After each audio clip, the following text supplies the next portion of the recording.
Hello everyone. आज हम discuss करेंगे प्रोक्योरमेंट। आमतौर पर प्रोक्योरमेंट जो है ये दो टाइप की होती है, डोमेस्टिक एंड इंटरनेशनल प्रोक्योरमेंट।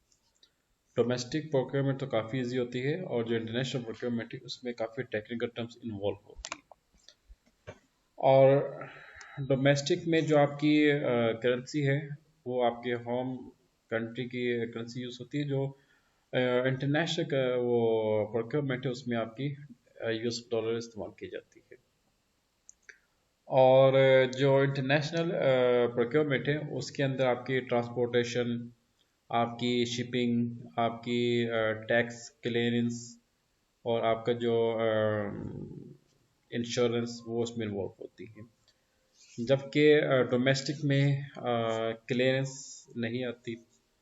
और उसके अलावा जो ट्रांसपोर्टेशन में काफ़ी ईजी होती है as compare to international procurement.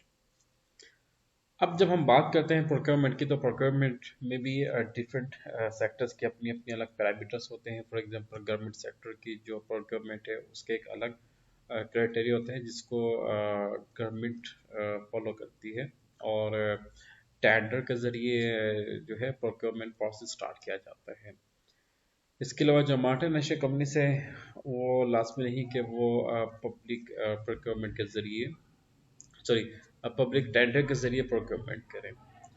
तो जो प्राइवेट सेक्टर है वो उनके लिए भी लाजमी नहीं कि वो टेंडर के ज़रिए प्रोक्योरमेंट करें।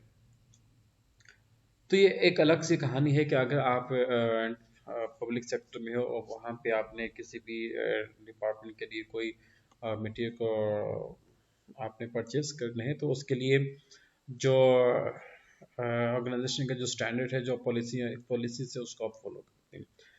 तो सबसे इम्पोर्टेंट जो चीज़ होती है वो ये है कि आपने जिस सप्लायर से रॉ मटेरियल परचेस कर रहे हैं तो उस सप्लायर का क्या टैक्स नंबर, जीएसटी, क्या वो है या नहीं। आमतौर पे इस चीज़ को फोकस किया जाता है।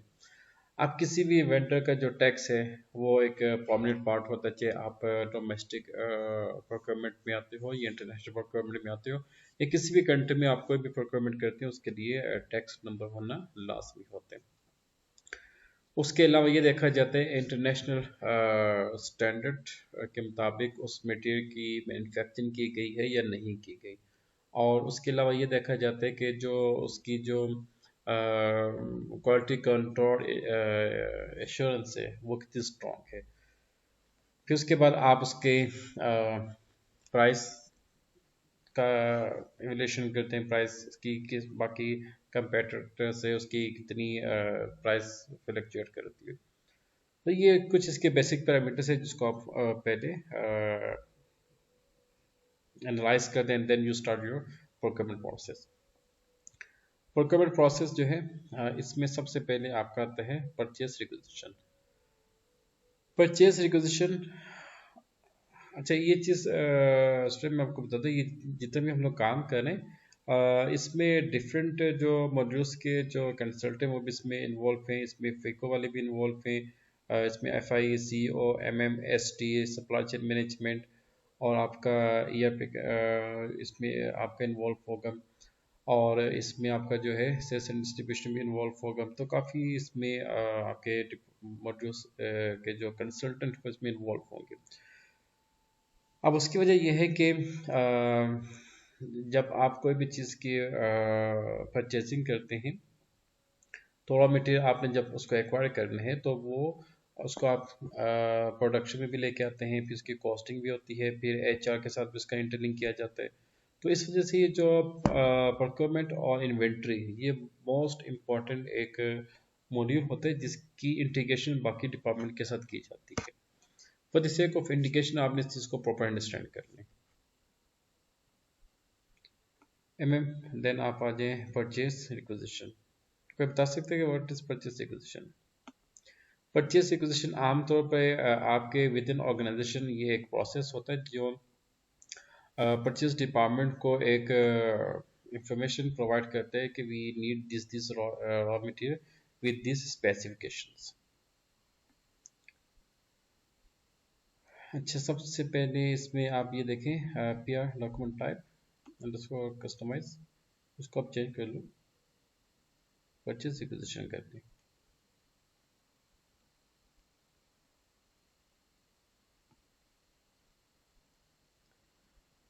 अच्छा, परचेस रिक्वेजिशन के बाद यहाँ पे ये आइटम आ रहा है, और जैसे आपको मालूम है कि सीरियल नंबर होती है 1 2 3 4 5, तो इसी तरीके से इसकी भी एक सीरियल नंबर है जिसको हम आइटम कहते हैं। 0 1 1 0 मेंशन करेंगे, और 2 0 सेकेंड आइटम के लिए, 3 0 थर्ड आइटम के लिए। जितने आइटम्स आपके बनते जाएंगे वैसे वैसे आपने इसकी नंबरिंग इंक्रीज करते रहने। ये है आपका अकाउंट असाइनमेंट कैटेगरी। इसमें आप ये देखते हैं कि आपके जो प्रोडक्ट है या मटेरियल है उसकी टाइप क्या है, उसकी कैटेगरी क्या है। तो आमतौर पे हम यहाँ पे ऑर्डर को सिलेक्ट करते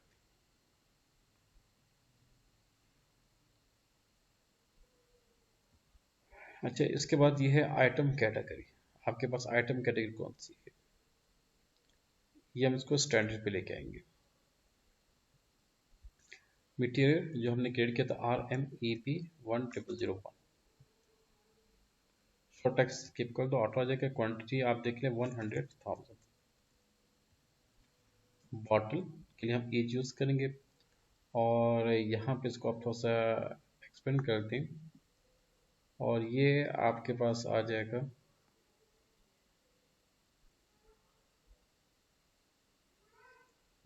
के डिलीवरी। हम इसको लेके आते हैं डेज में ले लेते हैं।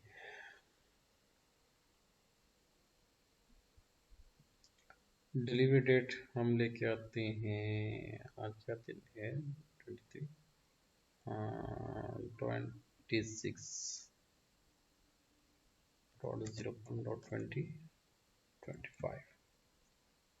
मटेरियल ग्रुप जो हमने रॉ मटेरियल को क्रिएट करते हुए ऐड किया था ना, रॉ मटेरियल,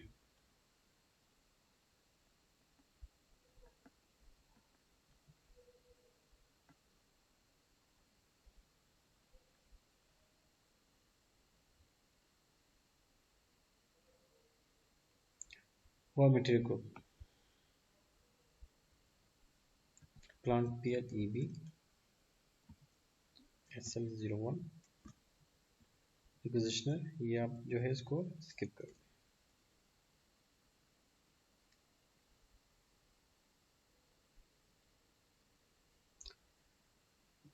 अच्छा, आमतौर पे वैसे यहाँ पे जीरा काउंट तो नहीं पूछा जाता।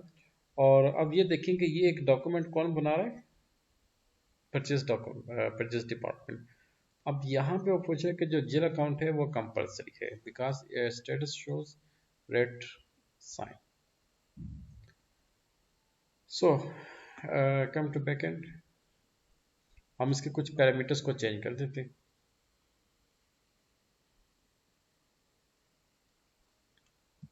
इस पे आ रहा हूँ। अच्छा, यहाँ पे आपसे एक सवाल ये है कि आप में से कोई बता सकते हैं कि अभी जो हमने इसके पैरामीटर्स उसको चेंज करने हैं, हम कहाँ से चेंज करेंगे, प्लीज कौन बताएगा। जी जी सर, ये अच्छा, ये इसमें हाँ, आपके मन में आ जाएगा इंशाल्लाह। अच्छा, इसमें एक चीज ये है कि फील्ड वेरिएट ये देखिए स्टेटस कि पर जो परचेज एक्विजिशन है ना, इसमें जिल अकाउंट की जरूरत नहीं, बिकॉज के आप बेशक जितने मर्जी परचेज एक्विजिशन क्रिएट कर लें, उसकी कोई एंट्री पोस्ट ही नहीं होती। ओके, तो जी सर। हम क्या करते हैं बैक एंड के ऊपर आके, तो इसके जो पैरामीटर्स हैं उसको हम चेंज कर देते हैं। हाँ एम जी, ये सर फील्ड वेरिएंट स्टेटस में आएगा। एग्जैक्टली, ब्रिलियंट, एक्सीलेंट, माशाल्लाह, फील्ड स्टेटस वेरिएंट। तो हम फील्ड स्टेटस वेरिएंट में आके, फील्ड स्टेटस कहाँ पे है, फाइनेंशियल अकाउंटिंग, एंड देन आप आ जाओ financial accounting global settings, then आप आ जाए लेजर्स, हाँ सर फील्ड्स, एक बंदा लॉबी में वेट कर रहा है, इसको एक्सेप्ट कर ले। फील्ड स्टेटस वेरिएंट पे come to position and click your field status variant FSVE। I think ये चेंज हो गया है, FSTE, FSTE field status variant, select this one and double click on groups। अब यहाँ पे ये देखने के भाई कौन सा ग्रुप है जो पी आर या परचेज डॉक्यूमेंटेशन की जो पैरामीटर्स है उसको चेंज करेगा। अच्छा, सबसे पहले इसमें आके चेक करते हैं, इसमें मटेरियल मैनेजमेंट है, ओके है, और इसमें सरप्लस नहीं है, चलिए जी वापस आ जाए। और नेक्स्ट देख लेते हैं, ओए हो, इसमें सब कंपलसरी है, और इसको आप जो है यहाँ पे मूव करते हैं।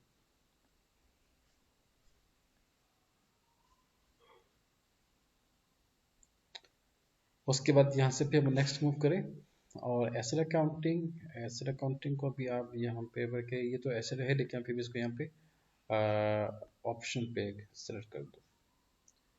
प्रीवियस था आपका पेमेंट ट्रांजैक्शन, उसके बाद आप आ जाए टैक्सेस, टैक्सेस भी इसमें कंपलसरी है। अच्छा, इसको आप सेव कर दो।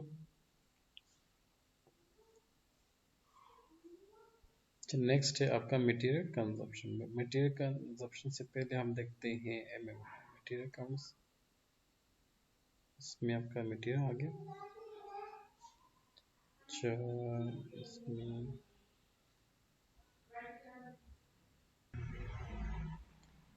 Settlement period object,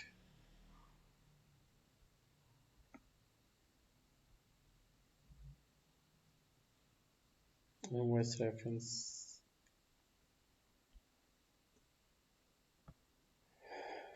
G006।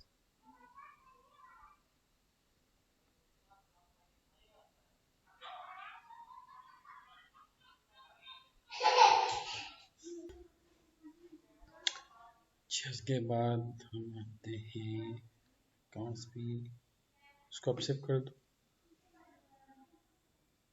अच्छा, अब ये देखना होगा कि इसमें आखिर कौन सा ऐसा ग्रुप है जिसकी जो फीड्स को अगर हम चेंज करें, इन्वेंट्री भी यहाँ पे इसमें रेवेन्यू भी है।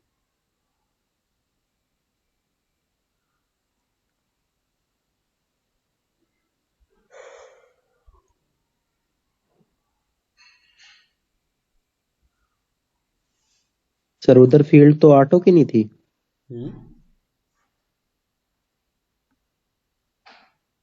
फील्ड मटेरियल कंजप्शन अकाउंट्स, इसको भी देख लेते हैं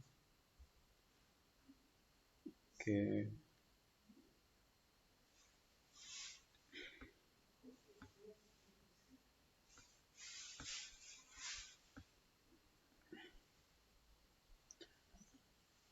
अच्छा, ये भी एक प्रॉब्लम है कि जो लेटेस्ट वर्जन आते हैं ना, उसमें नए ग्रुप्स को ऐड कर दिया जाता है और कुछ चीज़ों को मर्ज कर दिया जाता है। बस ये थोड़ा सा जो है ना एक ड्रॉबैक्स है एसएपी के अंदर, लेकिन एनीवे इसके लिए भी जो है ना आपको प्रैक्टिस चाहिए होती है।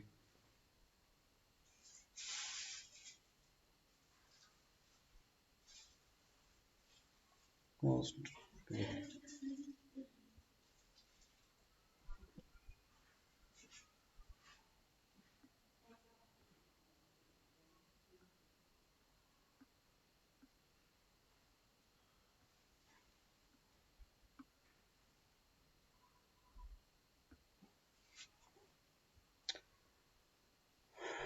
कम बैक, उसको स्लैश एन और MB51N।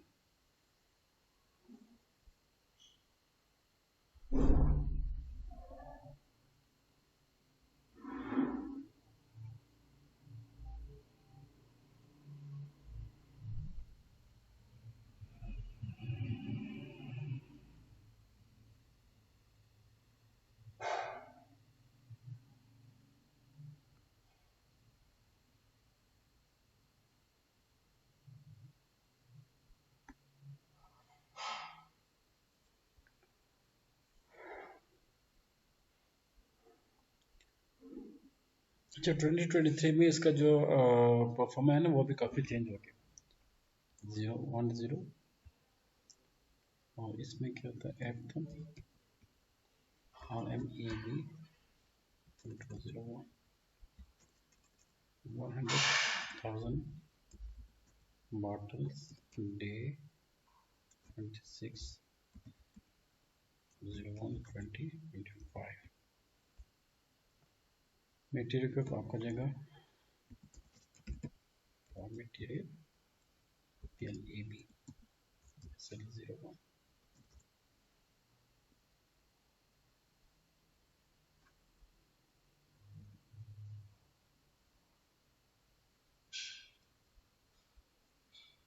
अगेन ये मांग रहे हैं, जरा हम दोबारा इसको फिर चेक करते हैं।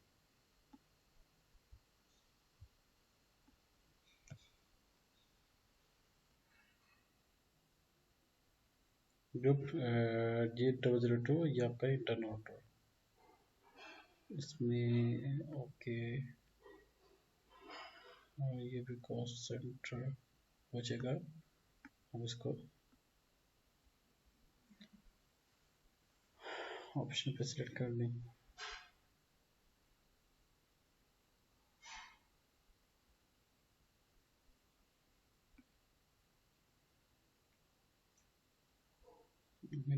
मटेरियल कंजप्शंस,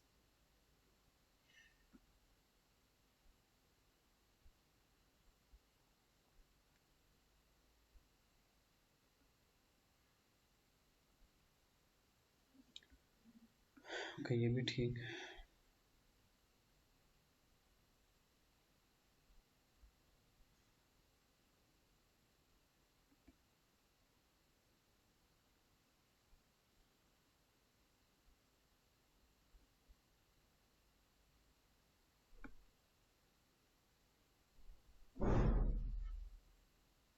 एडवर्टाइजमेंट,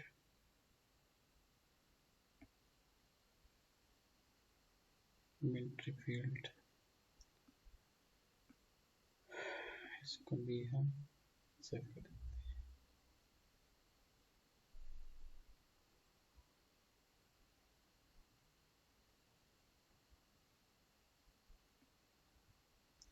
अच्छा एक बात प्लीज आप नोट कीजिए कि जिस जिस ग्रुप पे हमने काम किया ना, तो वो आपने प्लीज नोट डाउन कर।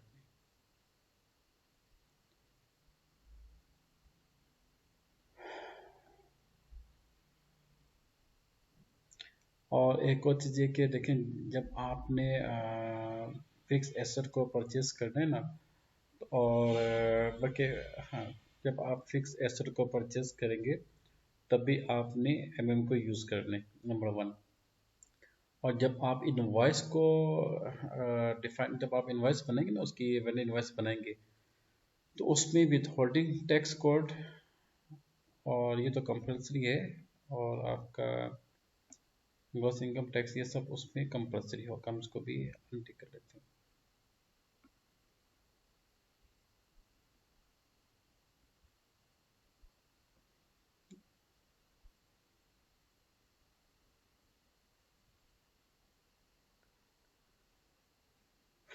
ओके इसको ज़रा दबा देख लेते हैं।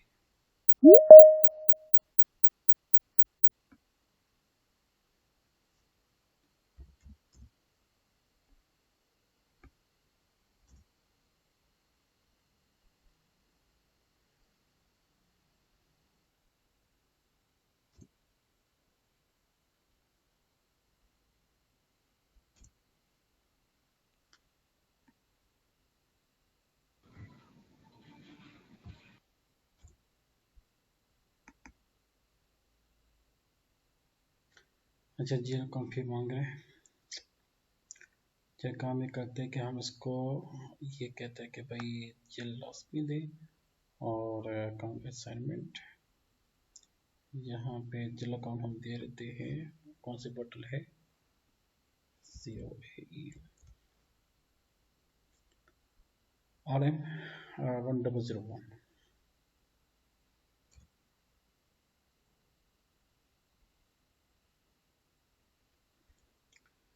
ओके अब ये नेक्स्ट आपसे पूछे कि account 505 requires an account assignment है to cost accounting.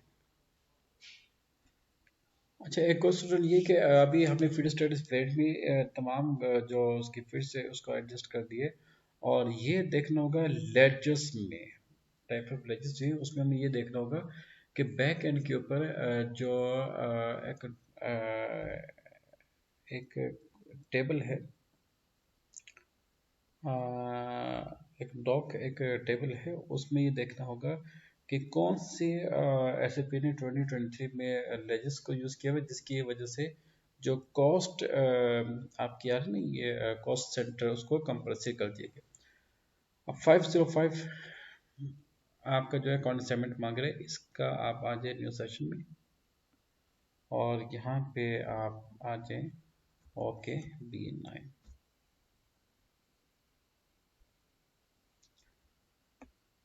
New entry EB01 cost element 505 cost centre.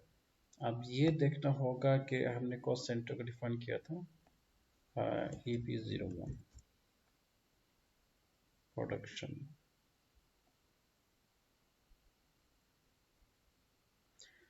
अच्छा, अब यहाँ पे ना ये चीज़ है कि जो आपने रॉ मटेरियल परचेस करना है, ये किस लिए परचेस करना है। अगर तो आपने इसको प्रोडक्शन में लेके आना है तो आप प्रोडक्शन पे चूज करेंगे, अगर आपने परचेस में लेके आने। अब देखें रॉ मटेरियल जो है आपको क्या लगता है कि वो कहाँ पे उसकी यूटिलाइजेशन होगी, परचेस डिपार्टमेंट में यूटिलाइजेशन होती है या स्टोर डिपार्टमेंट में यूटिलाइजेशन होती है या प्रोडक्शन डिपार्टमेंट में यूटिलाइजेशन की जाती है मटेरियल की। जी, आप में से कौन इसका आंसर देगा, जल्दी से बताइए, this is extreme important point. यहाँ पे एक पॉइंट को प्लीज अंडरस्टैंड कीजिएगा, जब फाइनेंस डिपार्टमेंट फंड्स एलोकेट करते हैं उस टाइम वो क्लासिफाई करते हैं कि भाई कौन सा एक्सपेंस हमने किस किस हेड को एलोकेट किया। तो एससीपी के टर्म में हम उसको कॉस्ट सेंटर कहते हैं। कॉस्ट सेंटर का मतलब बेसिकली होता है कि किस डिपार्टमेंट में कौन सा एक्सपेंस एलोकेट किया जाता है। अब यहाँ पे है 501 आपका रॉ राइट सर। मटेरियल का एक्सपेंस है। तो आप मुझे ये बताएं कि आपके ख्याल में रॉ मटेरियल जो है ये बकायदा किस डिपार्टमेंट में इसको एलोकेट किया जाता है, किस डिपार्टमेंट में ये यूटिलाइज होगा रॉ मटेरियल। क्या रॉ मटेरियल परचेज डिपार्टमेंट को परचेज डिपार्टमेंट में यूज होगा, क्या रॉ मटेरियल स्टोर डिपार्टमेंट में यूज होता है, क्या आपका जो रॉ मटेरियल वो प्रोडक्शन डिपार्टमेंट में यूज होगा। आपके ख्याल में कहाँ पे यूज होगा रॉ मटेरियल, समी आप बताइए। रॉ मटेरियल को तो सर प्रोडक्शन डिपार्टमेंट में ही हम करेंगे ना यूज। तो अच्छा, स्टोर में तो हम सिर्फ उसको स्टोर करते हैं, तो यूज ओके जो होता है वो प्रोडक्शन डिपार्टमेंट में होगा। ओके। तो utilisation of expense to concern department, उस हवाले से हम उसको असाइन करेंगे कॉस्ट एलिमेंट के साथ। Right sir. तो यहाँ पे हम लोगों ने कुछ कुछ जो कॉस्ट सेंटर को डिफाइन किया था। मैंने आपको असेंबली भी दी थी कि आप बाकी डिपार्टमेंट्स को भी क्रिएट करें, लेकिन आपने अब तक जॉब नहीं दी। Production head, sir raw material अगर मैं चाहिए हो तो फिर वो परचेज से होगा, देखें परचेज डिपार्टमेंट परचेज का काम ये होता है रिक्वेजिशन कि रॉ मटेरियल को परचेज करके उसको यूटिलाइज कर दे वहां पे प्रोडक्शन में। यूटिलाइज करना। जी, मिसाल के ठीक तौर है पे सर। आपको एक एग्जांपल देता हूँ। आप लोगों ने सीजीएस तो पढ़े होंगे ना, ये सभी CGS cost of goods sold. Yes sir, cost of goods sold, yes sir, पढ़ी है कॉस्ट ऑफ गुड्स सोल्ड में क्या होता है भाई, जो आपने सर। सीजीएस, हाँ, हम एक होता है कॉस्ट ऑफ गुड्स ऐसे ही है। मैन्युफैक्चरिंग, जब आप किसी चीज की मैन्युफैक्चरिंग करते हो। यस देखिए आपने एक रॉ मटेरियल परचेज किया, एक्सपेंस हुआ, ठीक।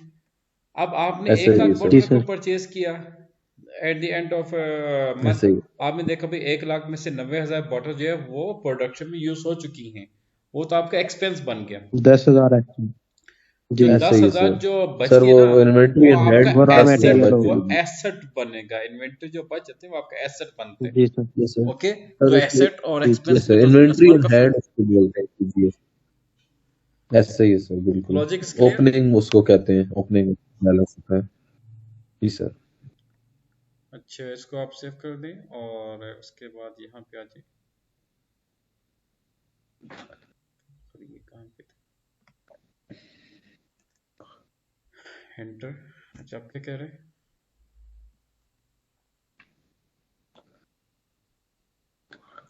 इसको अभी रिफ्रेश भी कर एरर है। दे, just refresh it.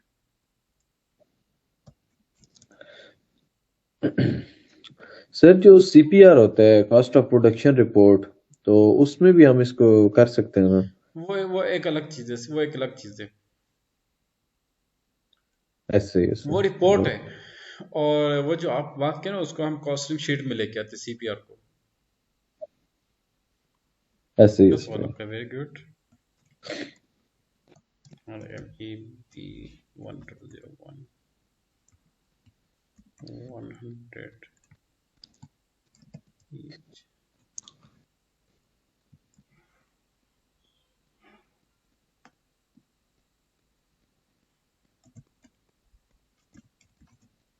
Where's Mr. Fur?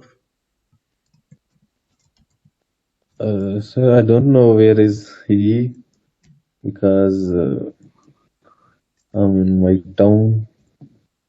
Okay, you are in town. Yes, sir. Okay. He is in Rawalpindi or Islamabad or anywhere. I don't know. Okay. वो पूछे कि आप देखें यहाँ पे जो है ना, आपका प्रोडक्शन भी आ गया, आपका कंपनी कोड भी आ गया। परचेज ग्रुप यहाँ पे मेंशन हम करते हैं, परचेज ग्रुप आप देते हैं, परचेज ग्रुप भी हम इसको बैकएंड पे डिफाइन कर सकते हैं।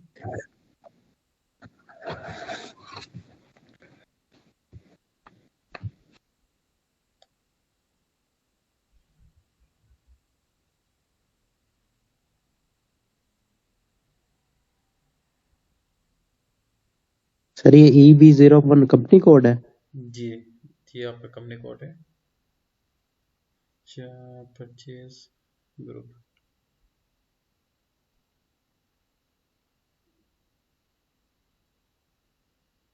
सर ये भी स्टैंड फॉर क्या बनाया, मतलब आपने कोई कंपनी नाम तो एलिगेंस दिया होगा ना? बेवरेजेस। Elegance beverages. जी जी। Right sir. अच्छा, काम करते हैं कि हम अपना दोबारा जो एक नया अच्छा सा परचेज ग्रुप बना लेते हैं। सो सर मुझे अपने वाले कंपनी का नाम याद है, ग्लोबल बेवरेजेस, जी जी GB01। जी जी। नाइस। अच्छा अच्छा अच्छा।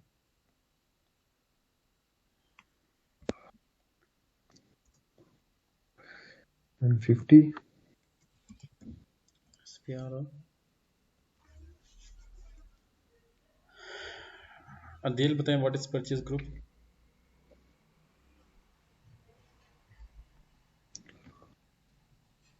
Come to MM,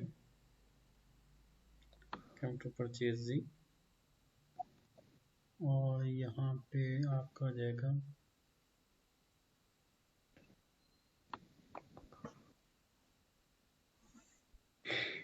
create purchase group, new entry, और आप क्रिएट करें PGE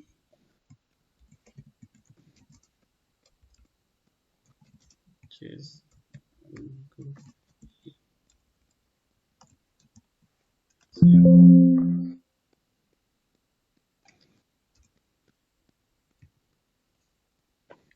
5 1 2 3 4 5। अच्छा, सर उसमें 01 नहीं डाला। वो एक मिनट, PG1 करते हैं, PG1 कर देते हैं, PG 02 कर लें सर। एक मिनट, ये 3 डिजिट का है, PGB।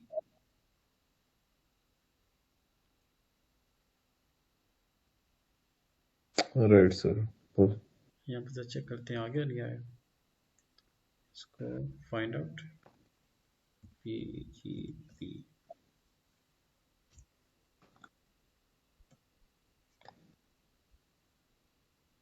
Sir no it I find. Think इसको रिफ्रेश करना होगा।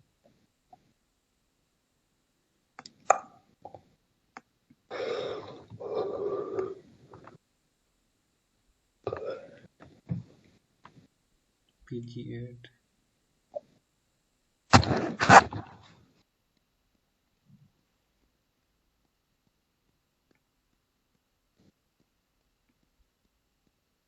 no, we have to refresh this one।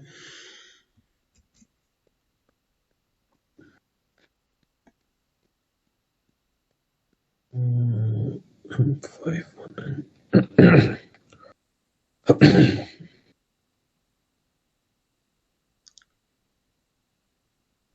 Document type को आपने काइंडली लास्ट में चेंज कर दिया।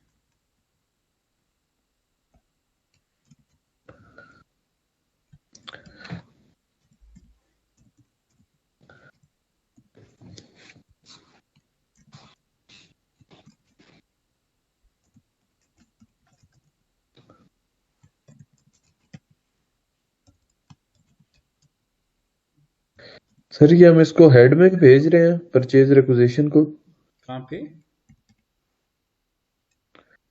सर अभी ये इसको आप क्या मतलब कर रहे हैं, इसमें जो डेटा एंटर कर रहे हैं आप, तो ये तो जैसे ऊपर आ रहा है परचेज रिक्विजिशन, तो इसको आप जो डॉक्यूमेंट बना हुआ है इसको कर रहे हैं चेंज। पहले डॉक्यूमेंट हम बनाएंगे ना। देखिए आपने एक डॉक्यूमेंट को अच्छा डिफाइन करने है, तो डॉक्यूमेंट आपका तब डिफाइन होता है जब बैक एंड के ऊपर आप इसकी पैरामीटर्स को प्रॉपर इंप्लीमेंट करते हो। ऐसे ही सर, ठीक है sir. Status okay, now you can save it. Right. Another error, very good. अच्छा, SAP कंसल्टेंट का बस यही काम है कि भाई जो बग्स आते हैं आपने उसी को फोकस करते हैं। अभी एक नेबल आ गई, एंटर INR और P क्या rate type M for this one. Sir ये सिस्टम की सेटिंग में जाके हमने इसको, ये इंडियन रुपीस में आ रहे हैं और पाकिस्तानी रुपीस, तो उसको हमें इसकी सेटिंग ही सिर्फ बनानी है उसमें तो इतना। हाँ सेटिंग बनानी है, दिमाग तो आपका तेज है माशाल्लाह। सेटिंग कैसे बनाएंगे? Okay boys, come to backend और इसमें आप आ जाएं नेटवर्क कहाँ पे, एक मिनट कहाँ पे आप चले गए?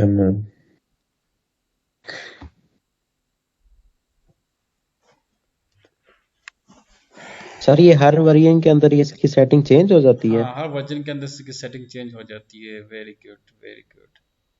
अब वो मुझे ढूंढना होगा वो ऑप्शन कहाँ पे चला गया। ये बस प्रॉब्लम है कि ये चीज़ें जो आगे पीछे जब करते ना तो उसको ढूंढने में जो ना काफ़ी टाइम लग जी जाता है। अच्छा एनीवे सर, लेट्स। जो आपने वो मेरे पास आपका GUI वाली फाइल भेजी थी सर। 2021 वाला था आपका, 2021 2022 वाला था आपका। जी मैं वही देख रहा हूँ, यहाँ तो सेटिंग काफी चेंज है। जी, और मैं ये देखा कि वो कहाँ पे चला गया। एक मिनट इसको पहले क्या मेरा नेट डिस्कनेक्ट हो गया था। प्लेटफॉर्म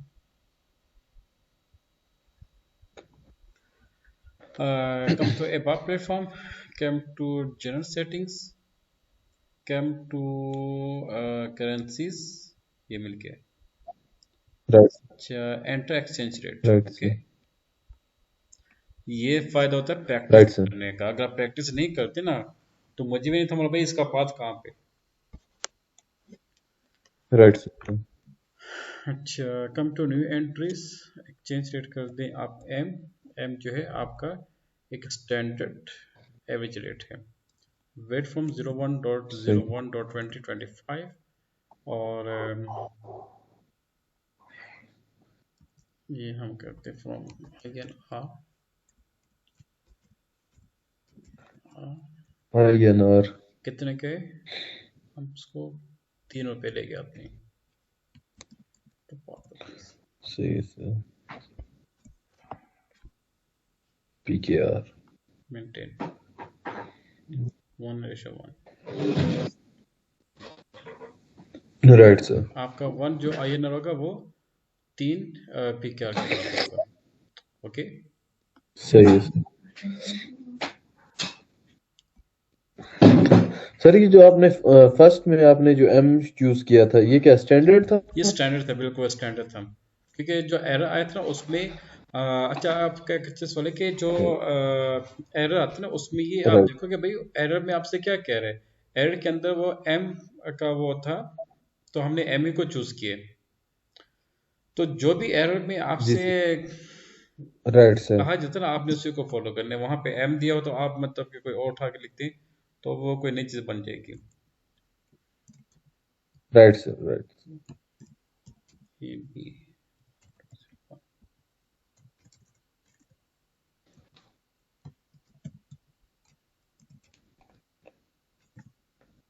सॉरी,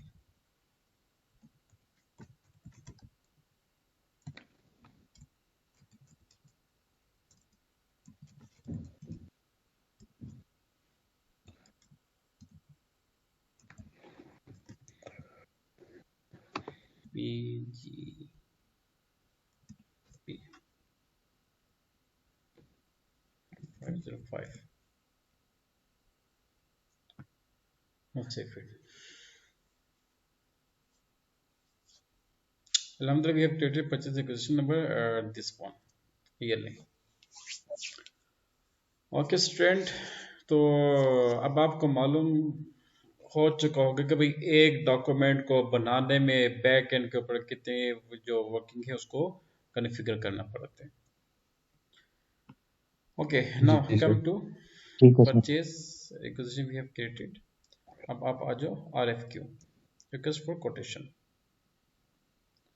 अच्छा, ये भी आपके इंटरनल डॉक्यूमेंट है, सॉरी ये आपका external document. This internal document आपका जो है वो परचेज एक्विजिशन ही था। एक्विजिशन कोटेशन डेडलाइन हम उसको देते हैं, आज के देते हैं, कल के देते हैं 2025। POEB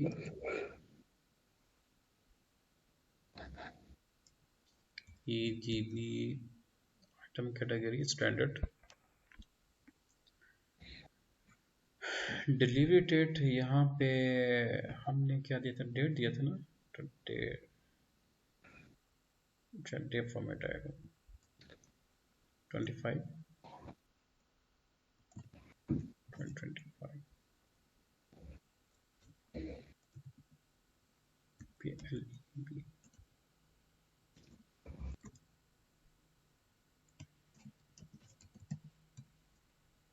enter.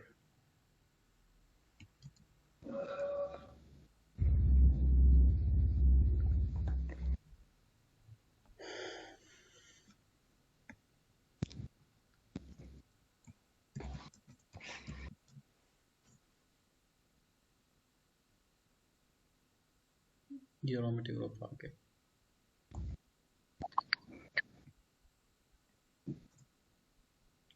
एंटर। अच्छा, कलेक्शन नंबर आपका जाएगा 1 2 3 4 5। अब ये क्या होते हैं, देखिए कलेक्शन नंबर बेसिकली होता है कि जब आप कोई भी किसी भी कंपनी को, वेंडर को आप RFQ सेंड करते हैं ना, तो रिटर्न आपको जब कोटेशन सेंड करते हैं तो आपने इस कोटेशन के ऊपर एक ना कोड मेंशन करते हैं कि भाई ये हमारी फलां परचेजिंग की कोटेशन के ऊपर आया हुआ है। ओके, तो उसको हम कलेक्शन नंबर कहते हैं। फिर एंटर, और यहाँ पे आप लिखेंगे RMEB 1001। RFQ कितना था, 100, सॉरी क्वांटिटी थी। अच्छा, PR में हमने मेंशन की थी 1,00,000 बॉटल्स। और याद है जब हमने रॉ मटेरियल को क्रिएट किया था तो उसमें हमने मेंशन किया था बैग, यानी कि जब हम ऑर्डर प्लेस करेंगे तो हम बैग में देंगे। तो ऑर्डर यूनिट यहाँ पे आ रहा है आपका, बैग आएगा। तो एक बैग में हमने 1,000 बॉटल से की थी, इट्स मीन अगर हमने 1,000 बैग्स को मंगवाना है तो उसमें कितनी बॉटल्स होंगी, 1,000 इंटू 1,000 कितना बच गया, जल्दी से बताएं सभी, जल्दी से बताओ फटाफट। 10 लाख, 10 लाख सर। आपके पास 1,000 के 1,000 नोट हो तो आपके पास कितना पैसा आएगा, जल्दी से बताएं, फटाफट बताएं। सर ये 1,000 को जब 1,000 से मल्टीप्लाई करेंगे तो ये 10 लाख। 10 लाख आएगा ना सर। हैं, सोच लें। 10 लाख। सर आप दोबारा पूछें एक दफा। एक बैग में 1,000 बॉटल हैं, ठीक है। तो 1,00,000 बॉटल के लिए हमें कितने बैग्स की जरूरत पड़ेगी, 10,000। 10,000 बैग। नहीं नहीं, 10,000। सभी आप बताएं, जल्दी से बताएं। सर 1,000 को 1,000 से 1000 बैग है, उसमें 1000 100 बोतल है। 100 बैग, वेरी सिंपल यार। एक बैग में 1000 बॉटल्स होती हैं। अगर 1 लाख बॉटल चाहिए तो हमें कितने बैग चाहिए? 100 बैग चाहिए।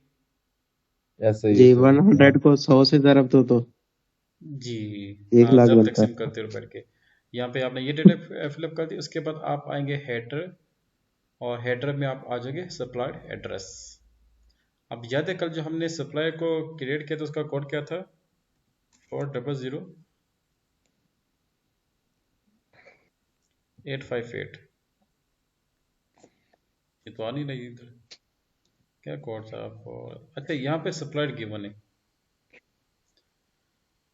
ओके, जबकि हमने जो कल क्रिएट किया था वो था BP, business partner. Now we have to put supplier code. अब सप्लायर कोड हमने कहाँ से कलेक्ट करने? चले वापस आए जरा,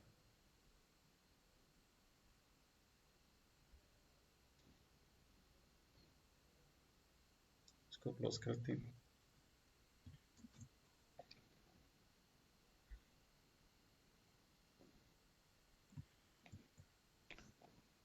बीपी, और यहाँ पे आप दे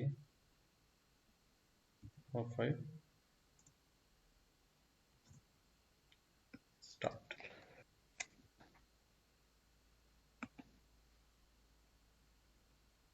डबल क्लिक। अच्छा, इसमें आप आ जाए डिलीट।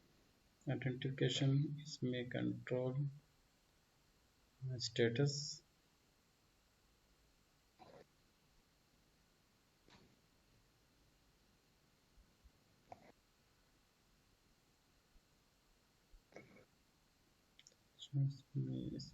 इसमें पासवर्ड है।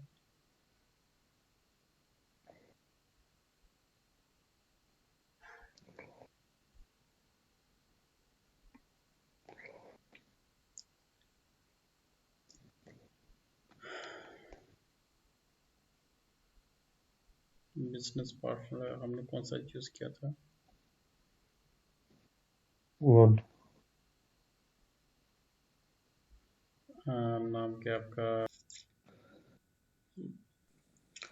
स्टूडेंट, फिलहाल इसको हम बिना सप्लायर के उसको हम सेव करते हैं, क्योंकि जो हमने कल क्रिएट किया था ना उसको, क्या उसे कहते हैं, वेंडर को, तो वो प्रॉपर क्रिएट नहीं हो रहा, प्रॉपर क्रिएट नहीं हुआ, क्योंकि उसमें जो परचेजिंग का जो ऑप्शन था वो प्रॉपर मेंशन नहीं किया जा सका। तो मैं इसको अभी दोबारा से ट्रेस आउट करता हूँ, और जो बीपी के अंदर जो पैरामीटर्स हम यूज़ करते हैं ना इसकी ग्रुपिंग के और इसके पीपी रोल के, ये मैं आपको इंशाल्लाह नेक्स्ट क्लास में आपको एक्सप्लेन कर दूंगा। ओके, तो ओके सर। नेक्स्ट क्लास में इंशाल्लाह हम परचेज ऑर्डर को कंप्लीट करके, और उसकी जो फर्दर जो उसकी पैरामीटर्स हम उसको भी डिफाइन करेंगे इंशाल्लाह। तो कमिंग वीक में इंशाल्लाह हम जो इन्वेंटरी सीव को भी, गुड रिसीव नोट को भी डिफाइन करेंगे। इन्वेंटरी सीव का डॉक्यूमेंट भी हम डिफाइन करेंगे, उसकी एंट्रीज को भी हम प्रॉपर एडजस्ट करेंगे। उसके बाद हम नए टॉपिक को फोकस करेंगे। Okay, thank you. राइट।